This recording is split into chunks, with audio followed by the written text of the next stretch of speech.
Bonjour Francis. Salut Alex. On peut lire dans le journal une histoire. Ça se passe à Lévis. On parle du mot du jour, là, des fameux tarifs, mais des tarifs par porte exigés aux promoteurs pour construire à Lévis. Est-ce que c'est une comptabilité d'une autre époque?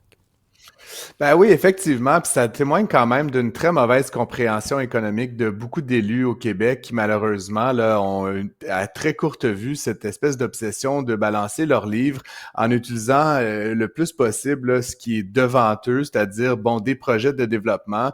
Ils ont évidemment le gros bout du bâton parce que sans l'aval de la ville, ces projets-là ne voient pas le jour. Donc qu'est-ce qu'ils font? Ils ajoutent d'innombrables taxes additionnelles sur ces nouveaux projets.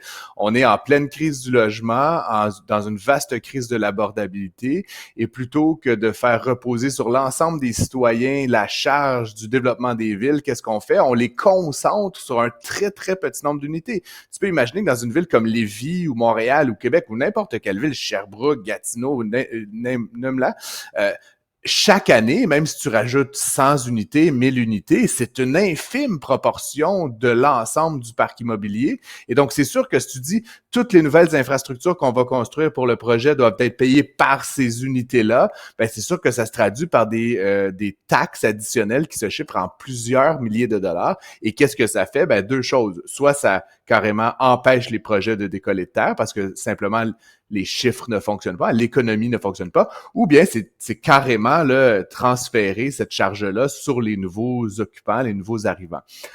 C'est quand même assez surprenant, Alex, évidemment, parce que si tu regardes ça de mon point de vue d'économiste, si tu n'as rien, puis ensuite tu as 100 unités, ben ces 100 unités-là, ils vont payer des taxes foncières pour les 1000 Voilà. prochaines années. Donc, tu peux actualiser, là, je ne veux pas faire mon financier, mais tu peux actualiser 1000 ans de taxes foncières à aujourd'hui, puis te dire, ben, coudonc, je vais construire un aqueduc, puis dans les 50 prochaines années, peu importe, bien évidemment, à chaque année, cette unité, cette maison va me payer quelques milliers de dollars de taxes foncières par année et ça va, en guillemets, me rembourser. Plutôt que d'imposer ça, évidemment, à la conception, à la construction, ce qui est un obstacle additionnel très important puis qui fait, encore une fois, comme je l'expliquais, ne fait que prolonger là, la crise du logement.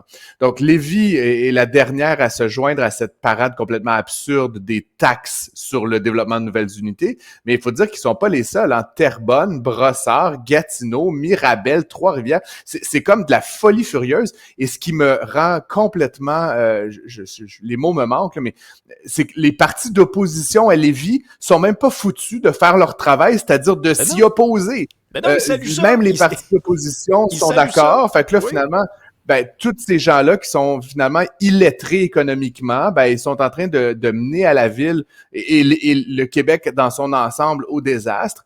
Puis il faut quand même dire que c'est pas parce que Montréal n'a pas un système de redevance au développement identique là, aux villes que j'ai nommées qu'on ne met pas non plus d'innombrables obstacles. Chez nous, On a à d'autres Montréal, on a problèmes. choisi un autre régime. Mais non, mais on a quand même notre système spécial. Là. Tu as certainement entendu parler de ce fameux règlement pour une métropole mixte qu'on appelle le 20-20-20, qui est en fait encore plus pernicieux, c'est-à-dire que c'est une manière déguisée d'exiger des redevances au développement aux promoteurs.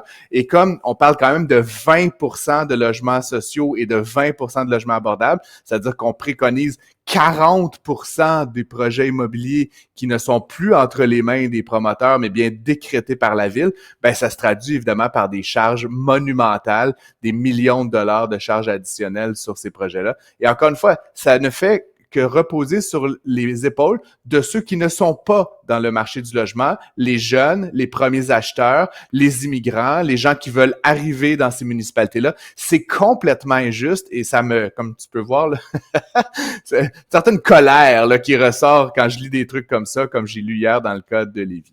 Non, non, mais je partage ton indignation. Moi, c'est ce que j'appelle la technique de la double trempette. C'est-à-dire que d'une part, là, tu vas surtaxer, tu vas avoir des tarifs, dans ce cas-ci, de plus de 5 000 $. Puis après ça, là, tu vas recevoir un très, très, très beau compte de taxes très salé. Puis je rajouterais même une chose, un troisième aspect. Tu sais, en bout de ligne, là, souvent, qui vous pensez va payer la facture de ces tarifs-là qui sont refilés aux promoteurs? Hein?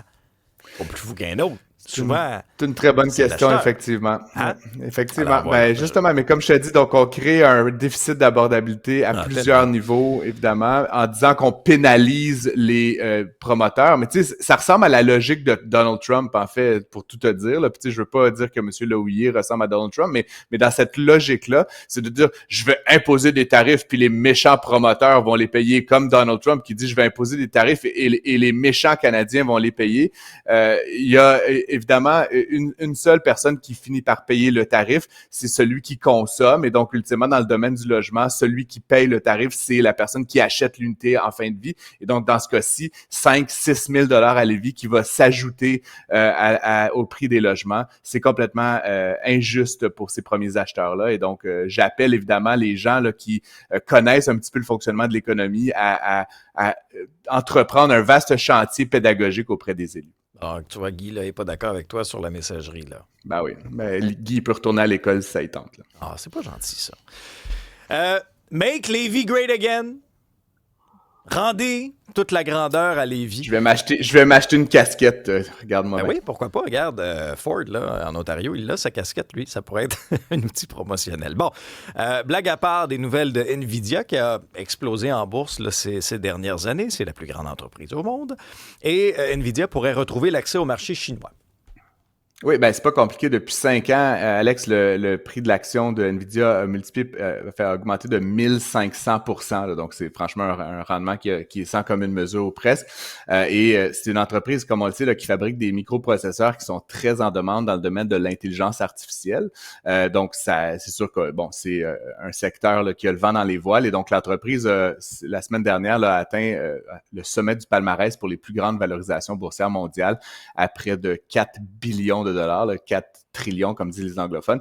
Et là, surpassé Apple, donc qui est une entreprise qui trônait là, au sommet du palmarès depuis de nombreuses années. Donc, Nvidia, on le sait, vend à Apple, à Google, à Facebook, là, à toutes ces grandes entreprises qui cherchent à développer des capacités d'IA.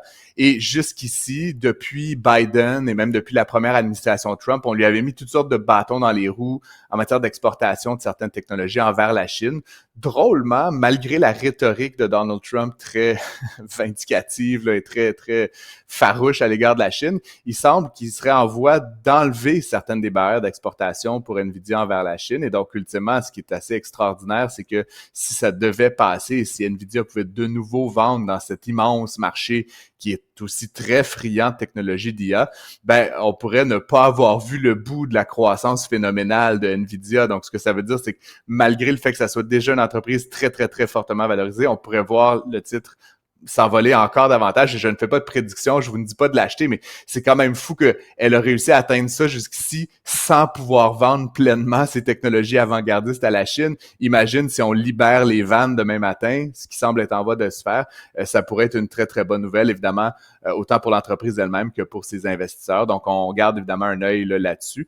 Puis, ce que ça dit aussi, c'est ce qui se trame, là, parce qu'on fait un grand spectacle des tarifs, là, puis des lettres, mais dans les faits, derrière des portes closes, il y a des ententes qui se font certainement entre les Chinois et les Américains, notamment sur ces microprocesseurs et ces puces très avancées. On ne sait pas comment ça arrive que ces ententes se fassent. Elles sont beaucoup moins spectaculaires là, que la gesticulation de Donald Trump, mais dans les faits, c'est ce qui a été annoncé dans les médias ces derniers jours et c'est une excellente nouvelle, évidemment. Francis, merci beaucoup. On t'écoute cet après-midi. Yes!